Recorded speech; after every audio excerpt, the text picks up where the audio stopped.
Oil seal తీయాలంటే screw driver పెట్టి ఇట్లా ఏదైనా కానీ పెట్టి గెలుకొద్దు. ఇది ఉంది ఇక చైనా స్క్రూ ఇట్లా పెట్టేసేయాలి.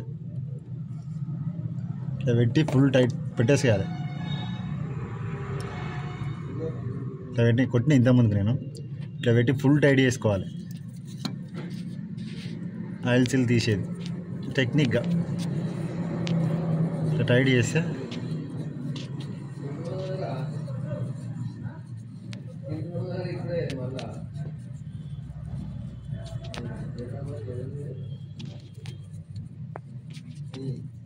ఖతం. ఇట్లా మెల్ల టెక్నిక్ తోటి తీసుకుంటే అయిపోయి. ఆయిల్ సీల్ గట్టిగా కొట్టొద్దు, కాలిన్లో కొట్టేస్తే ఇట్లా ఆయిల్ సీల్ తీసుకోవాలి. స్క్రూ డ్రైవర్ కొడితే ఇట్లా కొట్టక పలిగిపోవడం, క్రాక్ అవ్వడం వస్తుంది. సో చైనా స్క్రూ పెట్టి కుట్టేసి సింపుల్గా తీసేసుకుంటే అయిపోతుంది. Okay right.